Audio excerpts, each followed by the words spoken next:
Good evening, everybody, and welcome. My name is Sabir, pronouns he, him, and I run events here at the Strand. Before we launch into discussion of Kathryn Schulz's new book, Lost and Found, I'd like to share a little bit of history about the Strand. The Strand was founded in 1948 by Benjamin Bass over on 4th Avenue's Book Row. Stretching from Union Square to Astor Place, Book Row gradually dwindled from 48 bookstores until after over 94 years, the Strand is a sole survivor, now run by third-generation owner Nancy Bass Wyden. We want to thank all of you for your support. Without our loyal community of book lovers, booksellers, and authors like Kathryn and Jia, we wouldn't be here today, and we are so truly appreciative of all of you. Tonight, we are thrilled to have with us Kathryn Schulz for the launch of her new book, Lost and Found. Kathryn is a staff writer at the New Yorker and the author of Being Wrong. She won a National Magazine Award and a Pulitzer Prize for the really big one, her article about seismic risk in the Pacific Northwest. Lost and Found grew out of Losing Streak, a New Yorker story that was anthologized in the Best American Essays. Her work has also appeared in the Best American Science and Nature Writing, the Best American Travel Writing, and the Best American Food Writing. A native of Ohio, she lives with her family on the eastern shore of Maryland. Joining Kathryn in conversation is Jia Tolentino. Jia is a staff writer at the New Yorker and the author of the essay collection Trick Mirror. And so, without further ado, please join me in welcoming Kathryn and Jia to the stage. Hi, everyone. Thank you so much, Sabir. Hi, Kathryn. Hey, Jia. Hello, everyone. Hi, everyone. I was just saying, like, nearly 2 years of this, and I have not gotten over my disappointment and not being able to be in the same room with each other, especially now for a book like this and a writer like this. I wish we could all see each other and feel it. Kathryn, I'm just so happy to be here. Kathryn is a treasured friend and a truly awe-inspiring colleague. As you guys know, you've read her work. She is formidably brilliant. And, especially over the pandemic, I have, experienced also her phenomenal kindness. And there's so much wonder in every piece she writes. This memoir overflows with it. And I'm really glad we can celebrate on launch day. I wanted to, if anyone's drinking, raise your glass to Kathryn, to her father, to partner Casey, and I'm raising mine too to all the people that we have ourselves lost and found, which you'll all be thinking about as you read, I'm sure.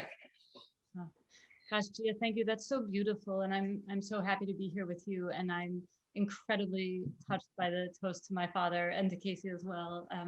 The two joyful guiding forces in this book, and also to your point, to everyone who can't be here, not simply because it's crazy Zoom times and maybe you can't log in or you're busy, but because we've actually lost them to this terrible pandemic, the gravest of all the losses we've had. So thank you. That's a sober but sweet way to start out. And I just want to jump in before anything else, because I'll kick myself if I forget, and just thank the Strand for putting this on, and implore you folks in the audience as you're watching and listening tonight.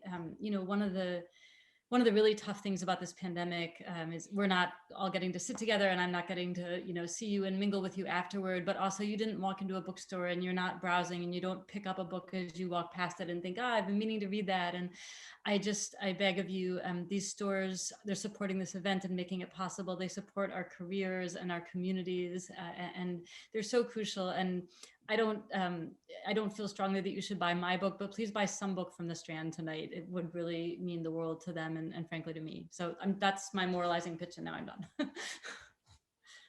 The impulse buy too.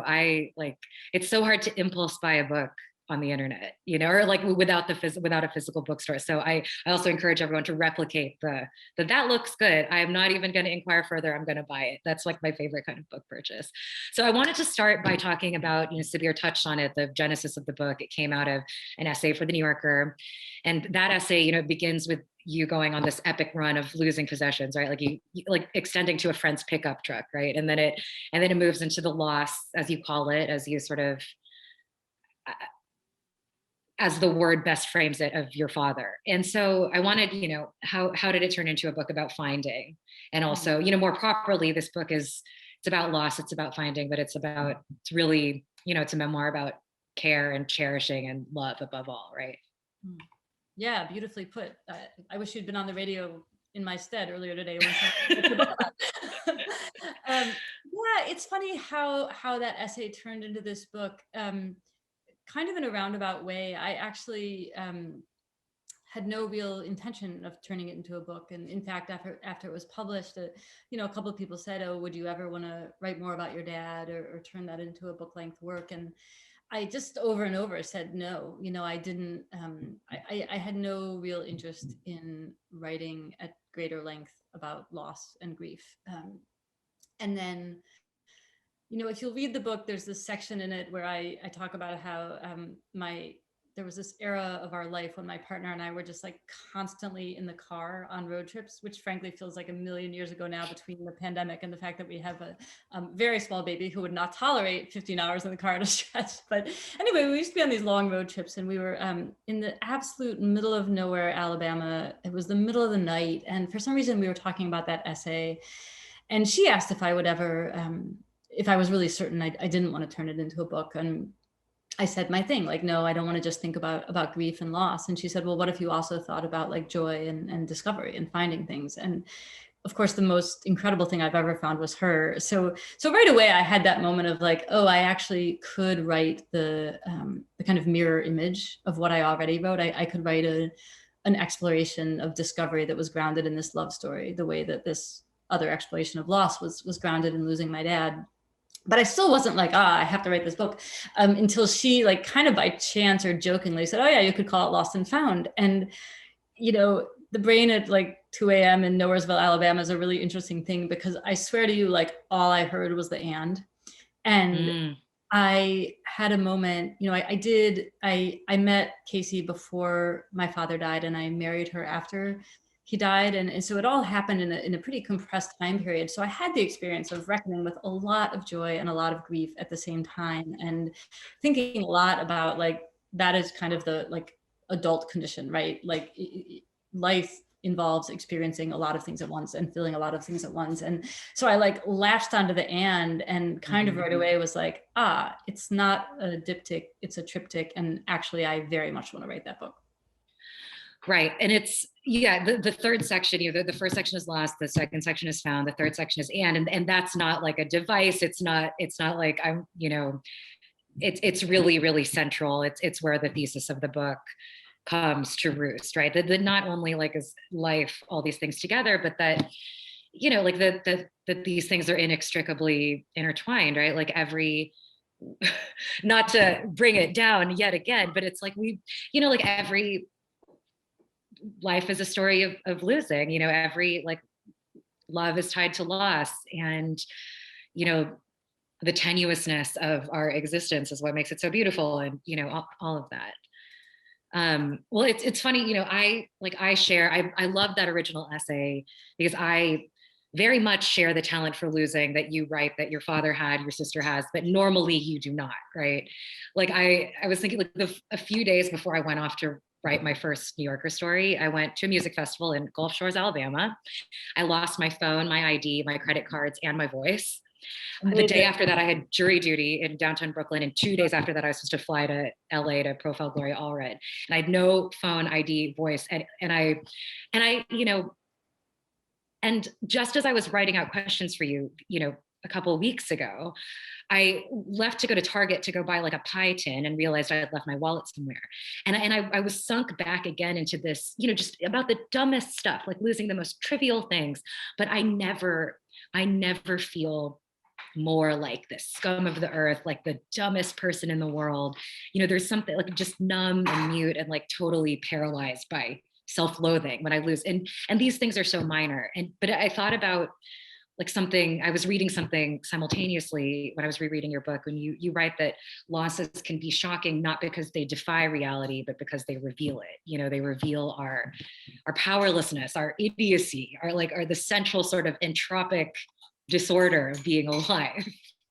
Well, I would pick in all of that except for the idiocy. One of the really charming things about both my father and my sister in their truly sublime indifference to the material world, right? Like stuff just runs through them like water. It's like, oh, a wallet, I had a wallet once. And, a wonderful thing about them is, they lose this stuff just kind of left and right and don't feel like idiots, which I find really admirable, right? Because I'm sort of in your camp.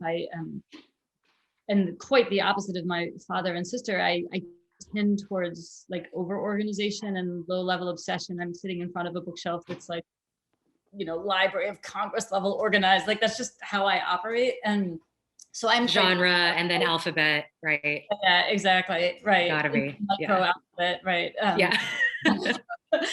What's that? What are those two authors with the same last name? Well, what's their middle initial?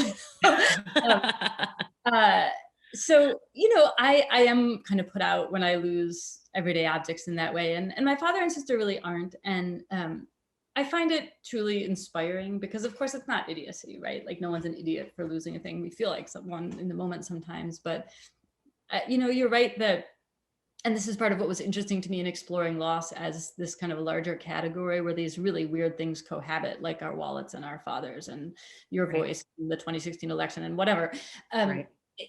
You're right to bring up entropy, right? The world absent constant tending just falls apart, and it happens to our stuff, and it happens to people we love and to our bodies, and there's no shame in it, and there's no idiocy in it. There's just a lot of grief in it. Yeah. And sometimes sometimes what? Frustration, if it's your wallet or your keys or whatnot.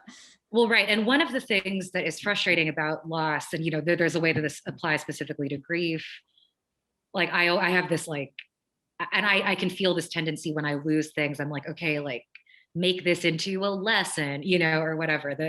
And you write at some point that you're like part of what this turning over this idea of loss was in your head. It was like you were turning away from like questioning this, what feels like a kind of somehow very Protestant idea or very American idea that loss, it's got to be productive, that it's got to teach us something, right? That and it's interesting because the fact, even the process of writing about loss is arguably evidence that there is some truth to this, right? That there is something to be wrought from the experience that we can learn from. But you, as you write, like if loss was good for us, why do parents go to the ends of the earth to keep their children from experiencing it, right? Like how did how much were you kind of in tension with that idea, even as writing is, engaging with the idea, and you know what I mean? Yeah, I mean, it's a great question. The fundamental question is, right, are we supposed to benefit from our suffering in some way? Are we supposed to mine it for lessons or for moral improvement or this kind of thing? And I think about it a lot, and I wrestle with it pretty openly on the page. Of course, writing is an act of trying to wrest some kind of meaning from it. I mean, at the most basic level, it's a reimposition of order on the world, and if you can't come to some kind of meaningful place about it, there's no point in doing the writing in the first place. I don't think anyone would tolerate a 250-page book partly about loss that ultimately threw up its hands entirely in the face of loss. Right. So I struggled with it. I don't believe that suffering can be adequately understood as a force for making us better or kinder or more compassionate or having more perspective or any of the kinds of things that people attribute to it.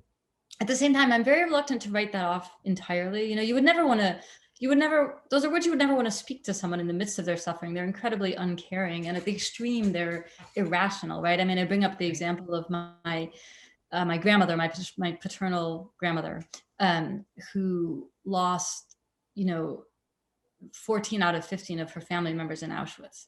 And there's just, you cannot look at that kind of suffering and imagine that in some way in the long haul, it made her life better, right? It made her life unimaginably more impoverished and harder and more tragic in a way you would never get beyond. So, you never want to wield it glibly. And yet, do I think there are many instances where that kind of incredibly intimate contact with these deep existential truths deepens our lives, even if in painful ways, or does make us more compassionate, and this I think is where I land in the book, makes us more driven to be grateful for what we have while we do have it and attentive to what we have while we do have it? Yeah, kind of, so again, it's a pretty hedged lesson, but I do stand by it, I think. Yeah. Right. And it's like, I have never lost anyone as close to me as a father, but, friends who have lost their parents, it's like this tension in the period of intense grief where, there's always the sweetness and the well-meaning and the truth in people trying to kind of shape it into a possibility, and just the feeling that, like, no, this loss is a loss. Like, it's but it's interesting, in terms of the hedge, what you were just talking about. This is something that I have always wondered about your brain. You have this ability to do this sort of like qualitative conceptual taxonomy that you do in many pieces, in your whole last book. I always marvel at it. You're like sorting things into these, to me, previously unseen categories, or you're like trying on like kind of hypotheses about things to see if they fit one end of a spectrum of presumption, or that if it doesn't, try them at the other. And you are then able to sort of sort, these are the kinds of ways you can lose. This is all of the different kinds of things. And these ideas are true for some of them and not for others. You write in the book, like, I noticed this in particular, you were talking about the sense that many people have after a loss of someone close to them, that they, feel the presence of that person around them. And you write that it didn't feel uncanny. And in fact, it felt the opposite. It felt deeply familiar. And you, in the section about finding, you talk about, like, even just, you were saying you can find things either through serendipity or conscious search. And I was like, oh yeah, of course. But, it never, I don't know how you do that. I don't know how do you do this taxonomy? Like, how does this taxonomical impulse, how do you work it out in the way you organize things? Where does it come from? How does your brain do it? Really, I guess my question is, how did it help you structure and write the book? But I'm really wondering, how do you do it? Well, this is a very nice and generous and flattering way of basically being like, oh my God, why are you so drawn to abstractions? No. I mean, it's funny. I actually think it's very astute. You've identified a like really fundamental thing about how I write, which is also how I think. And in fact, done me the favor, which I think most people would struggle to do, of connecting my last book with this one, meaning my last book. I see. It's so clear to me. It's exactly this, right? Yeah, it is this, the last book was about the experience of being wrong. So about this kind of abstract category of experience, which to your point is, if not invisible, not necessarily marked out as like, oh yes, this is like a chunk of human experience, let's look at it. And obviously this book is looking at these kind of three chunks of human experience, like losing things, finding things, and then living with this kind of endless experience of emotional and experiential conjunction. And the real answer to like, how do I do it, is like, from my perspective, it's like, how can I not do this? Like, it's so weird. So my partner is a writer too, and she and I like walk down the street, and I swear, like, she sees like 20 stories and I see one idea. And I'm so jealous. Like, I wish I saw the stories. Stories can hit me in the face and I totally miss them. And then she'll be like, what an incredible story. And I'm like, oh yeah, that's a killer story. but I don't notice them, right? I have to like really like turn on some kind of like extra level of attention, or just have someone point them out to me. But I notice these abstractions. So it's kind of naturally where I start when I'm trying to wrestle something to the page. And then, taxonomizing isn't hard. It requires thinking sometimes, right? Like, okay, well, like, what is in the category of loss and how does that category operate? Or to your point, like, right, finding, well, how does finding work? Well, sometimes we really have to go look for things, and sometimes they just like materialize in our lives. And, sometimes we find a thing that we had previously lost, and sometimes we find something we'd never seen before. So that kind of like, right. Sometimes we find something that we had the exact image of in our head. And then sometimes, like with love, we almost necessarily don't, right? Exactly. Yeah. So yeah, I mean, I think I don't find that stuff all comes fairly naturally to me. I don't know why. It's just kind of how my mind is wired. And then the challenge is, first of all, to not make that kind of taxonomizing incredibly boring. Like, let me walk you through every possible variant of finding and losing and whatever. And then how to marry it to narrative and to story, which is really hard. And to be honest, I think this book feels slightly like the first time I've ever, I think maybe kind of gotten it close to right, because I'm not even confident in that. I think I have not yet been dinged on these terms, but I think a reasonable thing for a reader to say, like, I think someone who is walking into this book craving pure memoir, might reasonably have a bone to pick with me of like, well, I love these stories, about your dad and this woman you fell in love with and these various other things that crop up. But like, why are we cluttering it up with like, learning about like, theory of optimal search and how we go looking for missing persons or missing books or whatever it may be. I would have happily read the pure memoir, but the theory of optimal search, I've been thinking about it. I didn't know about it. I've been thinking about it ever since I read that chapter. Well, it is like, but that's really interesting about you and Casey, the things you notice. I mean, I find this to be like one of the most interesting things about getting to know a person is knowing what they're, I have a friend that always notices if someone's hands are tense in a picture, and it's like, but then me and my partner, it's like, we'll walk into a room and he will notice exactly what everything is built of. And I will notice like what is the emotional story of everyone's social, and it's completely, and it's the most interesting thing. I wanted to ask you, do you keep journals? Like, how did you reconstruct? Have you been a journal keeper? Did the experience of, the sort of period of medical emergency for your father that extended into his passing, like, were you keeping journals? Like, did the experiences of grief and finding love cause you to take more notes than normal? Like, how does that work? It's a great question. So I am a incredibly well-meaning, lazy, and inconsistent journal keeper. I have been all my life. All three of those adjectives have applied all my life. So I do have what I would say is a kind of chronologically complete but extremely patchy account of much of my life, and that was sometimes helpful in writing this book, especially actually with respect to my father's death. It's interesting you should bring up the hospital, because truly the only part I think I would maybe have struggled to reconstruct, just because for anyone who's been there, hospital time is very strange. I mean, the days are endless, but also kind of repetitive, even though incredibly crucial things are happening and decisions are being made and issues are coming up and being resolved or not being resolved. But for various reasons, I had a pretty extensive email correspondence around a lot of that. I was going to say, right. It's like, that's what it is now. She was often there with us, but when she wasn't, we were writing back and forth. And quite often we were actually putting things in writing for the doctors, like actual questions, not necessarily to send to them, but like we'd go home at night and kind of think through what had happened. So I had a pretty thoroughgoing record of that. And then, but I'll tell you, it's got nothing on the record of my love affair, which runs to, I don't know, probably millions of pages of emails. And of course, I have Casey, and anyone, Jia, you probably already know this about her, and I say it in the book, but anyone who's ever spent time with her, probably one of the first 5 things anyone notices about Casey is she's got a shocking memory. I mean, she just retains absolutely everything. So she was kind of my external hard drive, basically, and could supply details if I couldn't, and could fact check. And my mom and sister also played those roles as well. So I had a lot of kind of bulwarking for my memory. Although that said, it's interesting. I made a choice.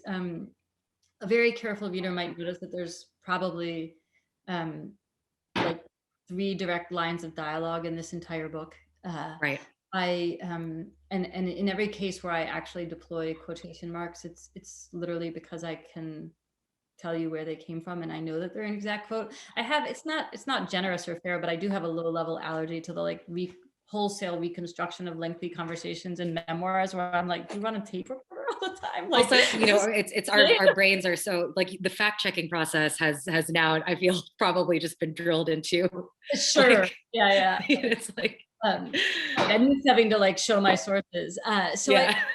In some ways this book didn't call for that much memory, right? Or that exhaustive or completist a memory, because it is only fairly lightly a memoir in some ways. Right. Well, and the things, it seemed pretty clear to me too. 'Cause when I was guessing in my head about what kind of a note keeper you were, this is kind of what I had guessed, because, and this is also the kind of journaler I am, because I think, or it has been my experience so far, that the things that I really want to remember, it's like by virtue of them lasting in my mind, they are the ones, it's like I will remember the color of the sky if it was like that. And I will remember the certain way that this person looked, or, it's like the details that were there had the like sharpness of, they just burned themselves in and stayed. Sure. Part of what you do as a writer, especially in a book like this, is you work with what you have, right? Yeah. If I didn't have the memory, it's just, there were certainly moments when I was like, it would be useful if X, but if that wasn't the case, then you write what is in your mind. Right. And so it's part of your love story, and in the, what you write about in the found section, that you are not a religious person, your partner is. And so you sort of write about, like, in the absence of the idea for you of any sort of like divinely intended fate necessarily, right? This sort of like anything was meant to happen by grand design, right? Like part of what you're reckoning with especially in the section, is the sense of it's kind of almost even more unlikely specificity and particularity and unlikeliness, right? The fact that your paternal grandmother, right, was spared the death camps, right, that you and Casey happened to meet just at the very time, just at the very place you did, that, like, the sort of the unbelievable like evanescence of the fact that any of us are together, just building our lives on, what is, serendipity and chance. I mean, was it, like, how much did I guess loss and love bring this to the forefront of the way that you thought about the world? Or how much had that been kind of like essential? Because I feel, like I said at the beginning, your work is full of wonder, right? Like there's something about this that, you seem to be thinking about in just like the basic facts of existence, whether it's geological or, and yeah, like how much of that was pre-existing these experiences, and how much emerged with them? I think almost all of it probably pre-existed. I mean, someone once said this wonderful thing to me, that writers are always writing about the same thing. And I think that's probably pretty true. And in my case, I think, very broadly speaking, 93% of the time I'm either writing about consciousness or mortality. Which in some ways are two sides of the same coin, right? The incredible wonder and mystery of the fact that we like have these minds, right? Like Right. we have a sense of being, and that's totally amazing. And unfortunately, we will someday be annihilated. We will have the opposite of the sense of being. So these matters have been on my mind for pretty much as long as I was aware of having a mind. So they predate the book, but it's really interesting. I mean, you asked at the very beginning kind of where this book came from. And one of the first things that happened after my father died is I sat down with Casey and I read A Grief Observed, this very beautiful meditation by C.S. Lewis about the death of his wife, which if you haven't read and you're grieving, or you just love beautiful and very eloquent writing, I highly recommend it. It's a very slim little book. And I have a just very tortured relationship to it in some ways, because on the one hand, it's just devastating and beautiful, and an incredibly honest accounting of what it was like. He fell in love late in life and lost his wife much too swiftly. And it's just beautiful in all respects.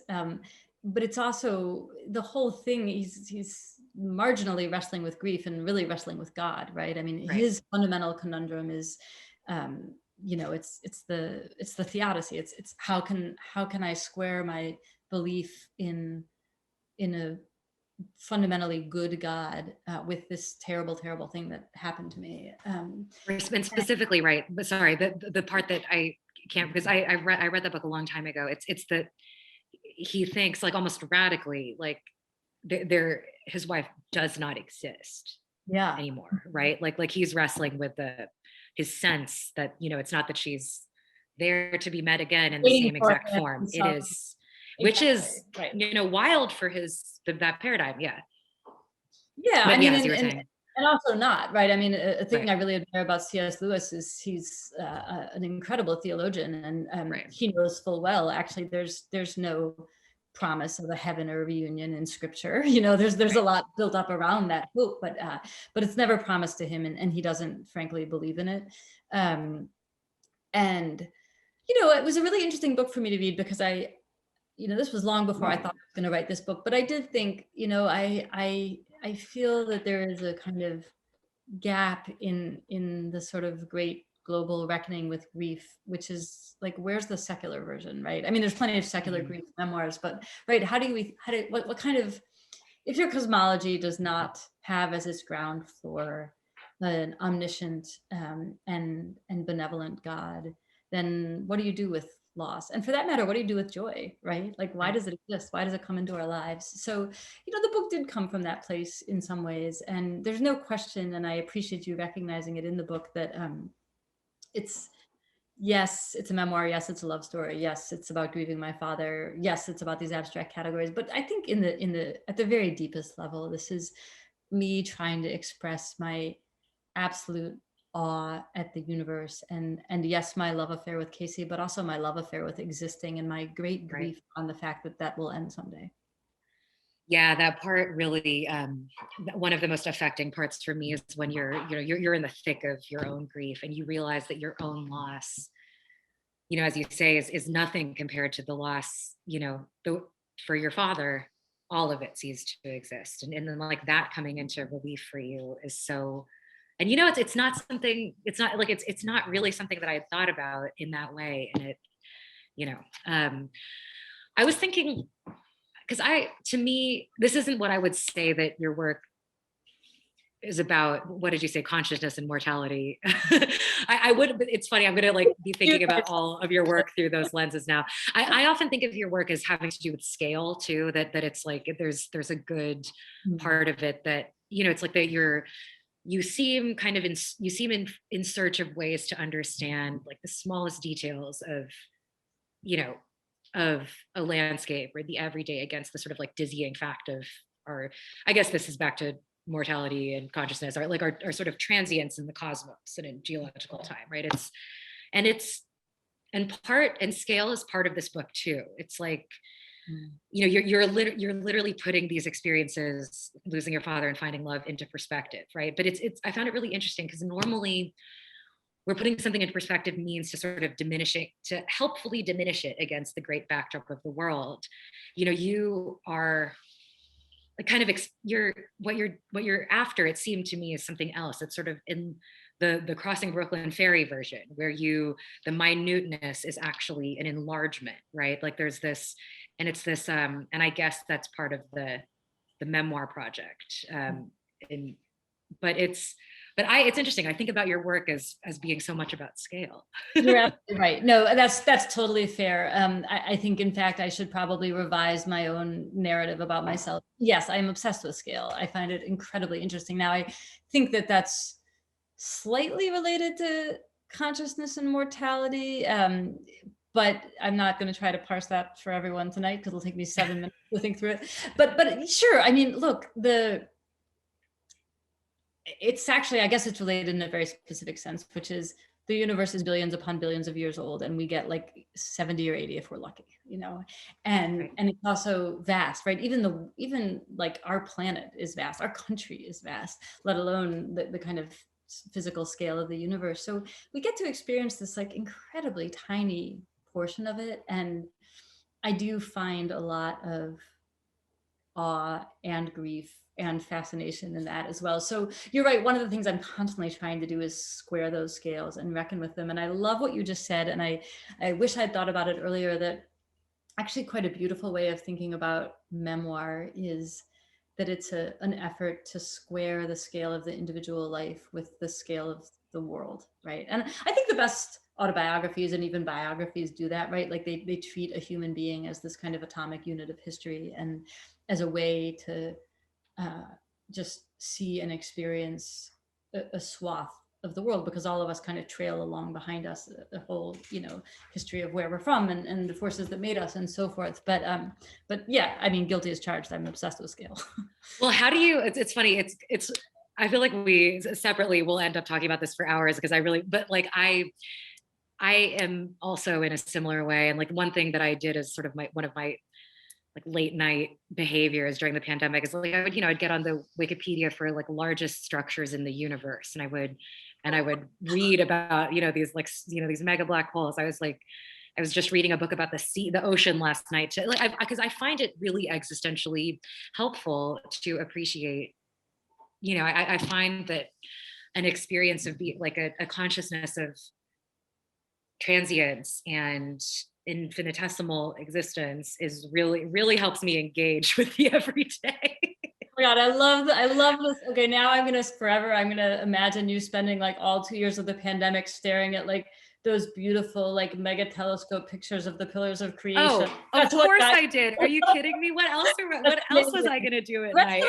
Like eating too much pizza and like looking at Twitter or whatever. No, I bet you were reading books about space too, weren't you? I mean, I'm always vaguely thinking about space, as I said. Yeah, exactly. I as productively as you did. Okay, so we are going to get to audience questions in like 5-ish minutes. So if y'all have questions, put them in the Facebook Live. Okay, so like as we know well, as people who sort of go in search of stories, like happiness is rarely the subject of extended critical examination, or prolonged narrative. And yeah, and that's something that that you work out on the page, right? That like on the one hand, we all know the Tolstoy quote about unhappy families, and on the other hand, you quote Simone Weil saying, I don't remember exactly what it is, but it's like suffering is fucking boring. Like it's monotonous, it's barren, it's boring. But it's hard to, from a craft point perspective, I think it's genuinely hard to write about happiness. I think I read an interview with you, from this past week where you were saying like it's, there are not a lot of like, it's hard to write about it, and there isn't an enormous, there are a lot of grief memoirs. There are not a lot of memoirs about kind of that come from a place of sort of profound wholeness, I would say. And I guess I was wondering, like, was it tough to figure out how to do this from a craft point of view? Were there touchstones that you found for how you might go about it, or did you just feel through it as you went, as writing goes? Yeah, I mean, for good or ill, I'm almost always just feeling my way through it. But yeah, I mean, it's interesting. I did do my due diligence. I sat down before I wrote this and tried to read everything I could that I thought would be relevant. And yeah, I mean, there's 77 million books about grief, and there's obviously a vast canon of work about love, but very little of it sits for any length of time in place of happiness. Either it arrives at happiness and it ends, that's the ending, or it establishes happiness and then explodes it. There's death, or there's a breakup, or there's whatever kind of catastrophe there may be. So yes, it's hard to find, and I did not have a touchstone for that reason. Maybe you wrote one. I hope so. I really do. It's so interesting. A lot of people are talking about the grief section of this book, and I get it. I mean, it's incredibly dear to my heart for all kinds of reasons, and I hope it is a balm to people who have suffered a loss. And I know we're living in a moment of just shocking quantities of loss.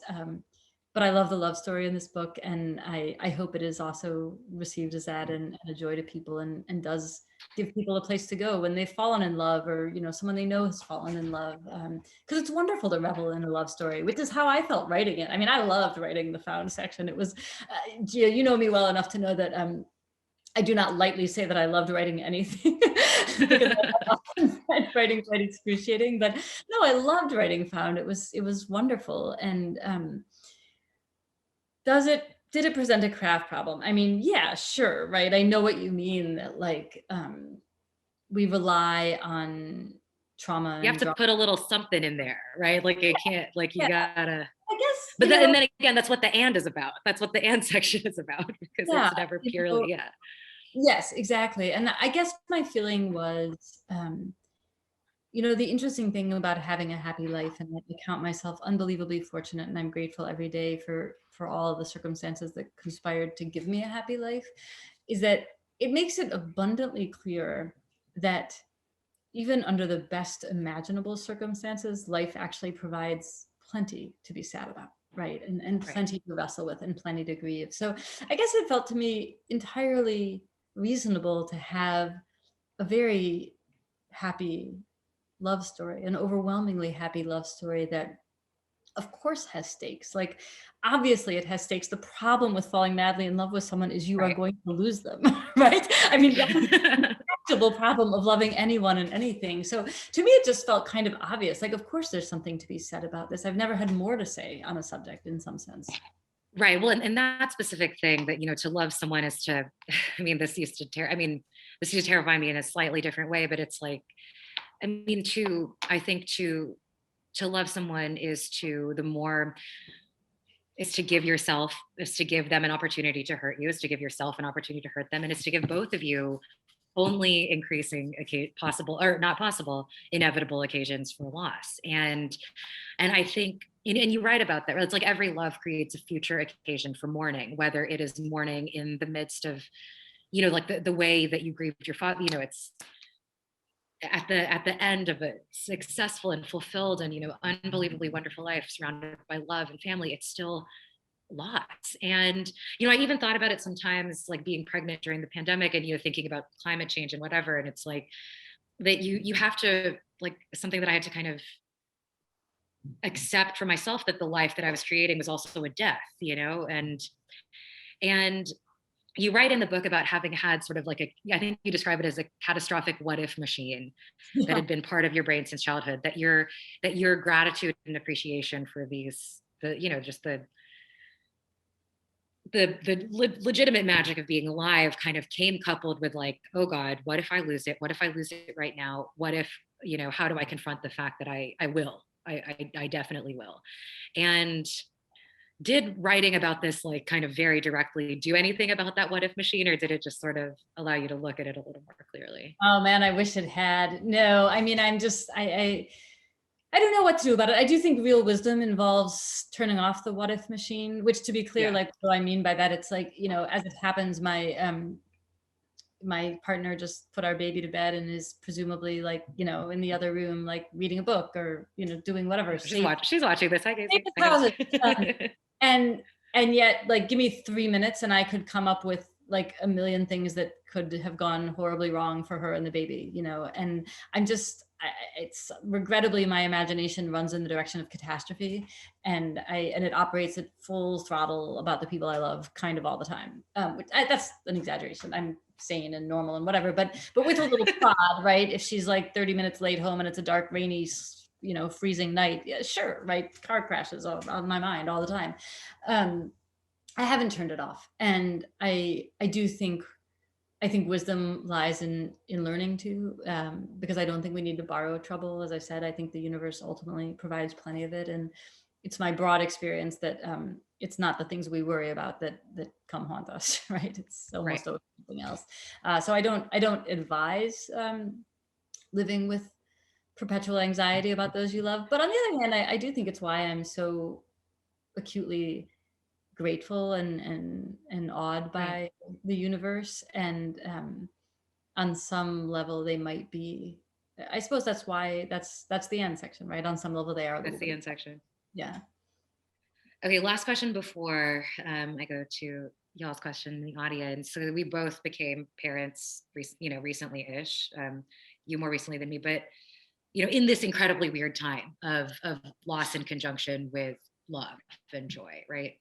I found that contrast to be, just personally very confounding, right? You like having the most sort of like tenderness and, that you'll ever feel in the midst of just, it's still very hard for me to square, but I wanted to ask you about these, of the losses and, the discoveries that have come like they're the obvious ones. Like we both would prefer, I think, to stay up late reading and, wake up at a nice, leisurely, like nine, or for me, I'd love to go to bed at 2 and wake up at 9:30, but, obviously that is not the case anymore. Right. But, I think for both of us, it's been dwarfed in a way that I really didn't expect, personally, dwarfed by the aspect of discovery. And I wanted to ask you talk to me about becoming a parent during the pandemic and how it relates to loss and finding. Sure.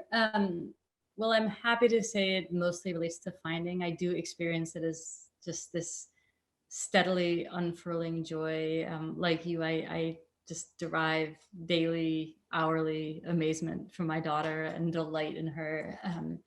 And part of the discovery is, of course, about her, but some of it is about myself. Like you, I'm shocked to feel like, do I miss like having 2 hours to read a novel at night, and especially when those 2 hours are between midnight and 2? Yeah, sure. I mean, that was great, but I'm shocked by the extent to which it's not even what I want to be doing anymore. I mean, I do wish I could read more, to be perfectly honest, but it's just totally shifted my life, right? I want to be with her. And when I wake up and it's 6 a.m, but she's there smiling up at me, I don't care at all that it's 6 a.m. and that, I have to go to bed at some unreasonably early hour, like a 10-year-old. The loss part is interesting. I mean, some of the losses are really obvious to me.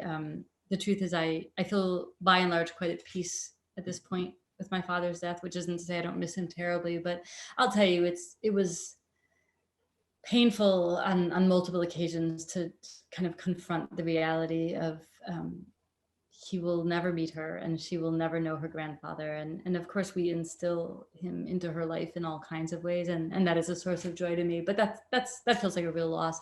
But the pandemic losses are strange. I mean, part of what's strange about it is, the one specific to parenting, I'm not trying to diminish all the pandemic to this, but part of what's incredibly weird is we just, on some level, don't even know what we're losing. It's not like we raised one kid before the pandemic. We have this one kid, and all the time we kind of ask ourselves, like, is this parenthood or is this the pandemic? I think in this weird, insane fantasy world before she was born, when first of all we thought the pandemic would be over by the time the book came out, there was this like, we had this vision of like, oh, Casey will be like in the back of the Strand holding the baby, and that'll be so sweet, and I'll come kiss them both afterwards. And I'm like, well, the problem with that's not actually the pandemic. The problem is bedtime, right? Like some of that was just sort of unrealistic, but some things really are the pandemic. She's literally not met another baby, and she's little enough that that's kind of not a crisis yet. But we have been really cautious. We are worried about her health, as I think any new parent would be, and you want to keep your baby safe in all kinds of ways. And here we are trying to do it in these slightly insane circumstances. So, it was honestly, we're quite reliant on rapid tests, but it was months before she like met a relative who wasn't wearing a mask, Right. and who could just like hang out and have dinner with us and hold her during dinner. And it feels like the tip of the iceberg. I don't even know what else we've lost because we can't just take her to the cafe and sit with her while you and I get a coffee or whatever. So yeah, a lot of loss, but on the plus side, oh my gosh, she herself is just an endless little bundle of joy. Well, I think they'll be able to meet before too long. I hope so. Here's to that. Paloma will give her something disgusting that is not COVID. She'll give her just a regular disgusting baby. Just a regular kid. I mean, I guess actually we've lost out on, and I don't regret it, is the 47 colds we'd have already had now in normal life. Yeah. Okay. I'm going to go to questions from y'all. All right, so Max asks, can you share more about your editing process for this book? How did you decide what ended up on the cutting room floor and what found a home in the final manuscript? Sure. So my main editing process was I would kind of write, the book is not in chapters, it's in these 3 large sections, and then there's kind of little sections throughout each of them. And the truth is I would kind of write every day and bring it to Casey at night. So she was my first editor, and she did read the whole thing in process. And I, which is new for me, prior to meeting her, I was a writer who really kept my cards very close to my chest and tended to only hand a thing over when it felt really done and polished. But yeah, I mean, the truth is like, So there were some bits and pieces of this book that ended up on the cutting room floor. But by and large, it was a more kind of focused writing process than I usually have. I mean, I usually write kind of 150% of whatever it is I'm supposed to be writing. And this was much more reasonable than that, with one exception, which is by far the hardest part of this book was the beginning. It took me absolutely forever to figure out how to start it. And I think that's in part because it did grow out of that essay about loss. And the essay just it was annoying, right? It kind of sat there on my shoulder staring at me. I knew from the beginning I liked that essay. It felt like a gift I'd given my family and my father. And I knew from the beginning I just had to like take a hammer and smash it apart because it couldn't work the same way in the book, but it was hard to do. So I don't know if my wonderfully patient editor, the fabulous Hillary Redmond at Random House is listening tonight, but as she could tell you, most of the book went just kind of swimmingly. It was pretty much done when I handed it to her, but I swear to you, I think I wrote 12 beginnings to this book, which I do not recommend ever. And they were wildly different. I mean, to give you an example, one of them was literally 10,000 words about the Malaysia Airlines flight that disappeared, which was incredible to wrte. And I regret. I want to read your 10,000 words just on that flight, though. Well, if anyone would like to publish them, they're just sitting here on my laptop. So most of what the cutting room floor consists of is failed beginnings of this book, and then bits and pieces everywhere else, partly because I was quite committed to having it be, by my standards at least, relatively short. So I trimmed and trimmed and trimmed, but the real hurdle was the beginning. Are you typically like that with pieces generally? I kind of am like that. It's like, I feel like I spend half the time figuring out how to go straight forward. Like, it's like I will write the beginning so many times and then only then. Are you like that with magazine pieces? A little bit. I mean, I definitely, my main feeling about a piece is I either need to know the beginning or the ending, and preferably both. If I know both, I feel like I'm golden, right? It's all fine. But I don't necessarily write a lot of openings.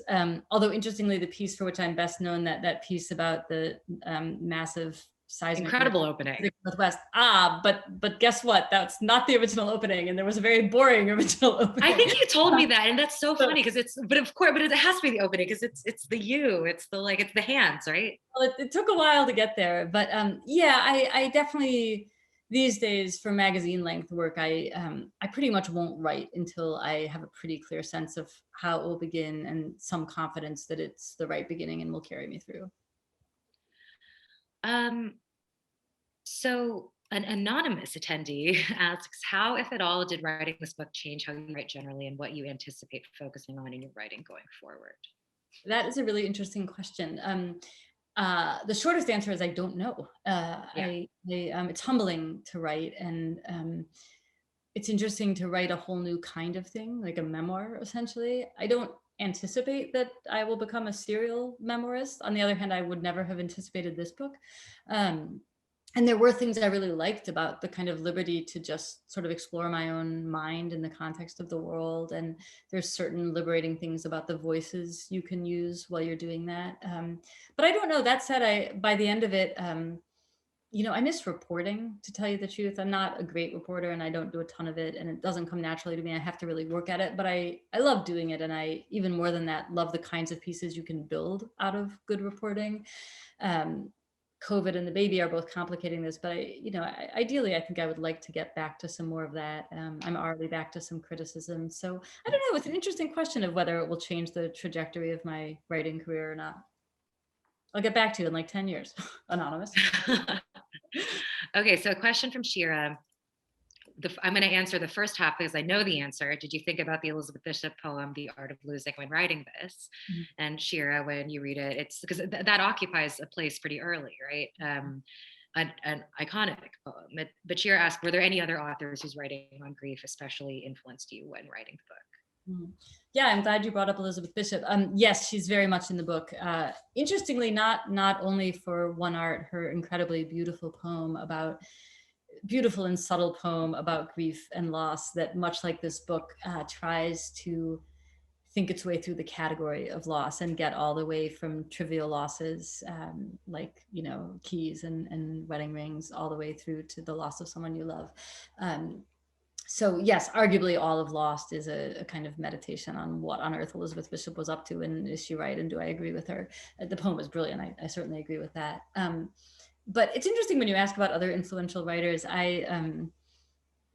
Someone said to me, and I was so pleased. It's like one of the things that's made me happiest in terms of a comment on this book.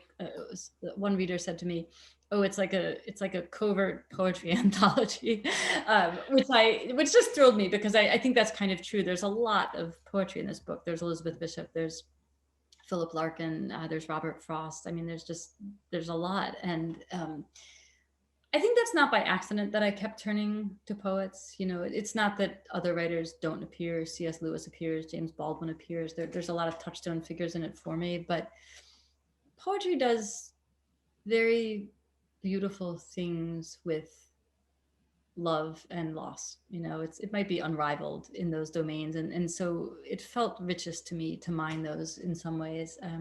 I was very grateful for the poet Kevin Young's book about the death of his father, which is a volume of poetry, and he also edited an anthology of poems about grief that was helpful to me while reading this. So yes, I mean, I could cite several things. I also, I, as Jia also knows, because I wrote about it for the magazine, I'm an incredible partisan of Helen Macdonald's H is for Hawk, a truly incredible memoir about grief over a father that manages to do 700 things at the same time, all of them gorgeously. So yes, but mostly I would say the poetry in the book is what anchored me. It's interesting because that makes perfect sense to me, because like poetry almost necessarily is also like about the and, you know, like poetry is effectively the and section, you know, it's, yeah. Okay, one last quick one from Liz, another kind of and question. How did you hold space to fall in love while grieving, or hold space for your love at, you know, as where Liz asked, were you able to hold on to the idea that you deserve love during the sadness?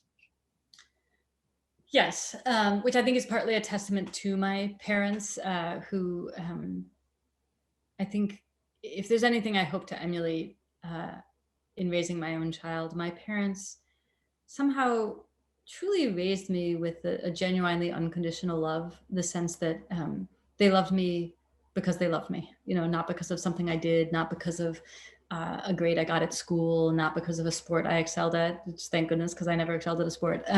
But just, they just loved me. I was born and they loved me. And it's a beautiful gift to give a child. It obviously needs to come with, you know, some boundaries and expectations and behavioral training and all the other things one does when raising a child. But giving a child that gift of you are loved because you exist is a beautiful thing, because I've never felt like there's no room in my life for love, or I don't deserve to love or to be loved.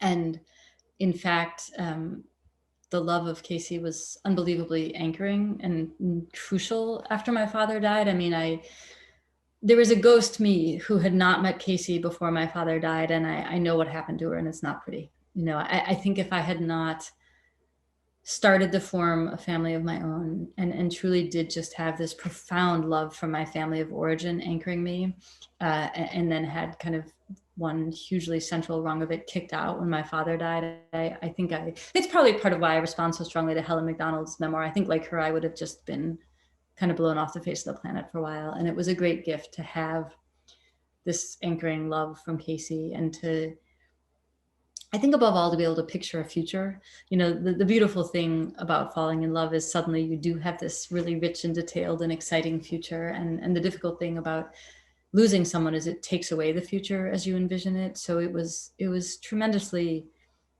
wonderful and also tremendously necessary after my father died that I had still a sense of my own future. Well, it is exactly 8:00.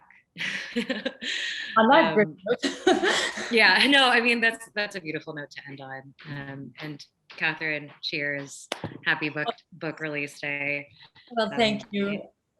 Jia, thank you so much for doing this. It's a delight. Thank you again to the Strand. Thank you for those of you who still somehow 2 years into this pandemic have it in you to log into a Zoom and sit there. Yeah, to voluntarily log into a Zoom. That's what I'm talking about.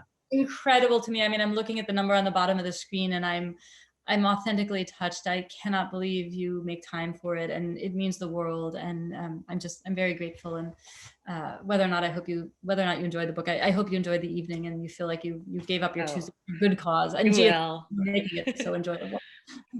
Yeah, I'll just echo my thanks. Thank you, Kathryn, and thank you, Jia. That was such a warm and lovely, wonderful conversation. It was a pleasure to have it or listen to it. And to our audience, thank you for joining us tonight. If you have yet to pick up a copy of Lost and Found, I've dropped links in the chat, and you can also just go to strandbooks.com. And then I'll also echo Kathryn's thanks for joining us this evening. We really appreciate all of you. And on that note, everyone, have a great evening. Thanks so much.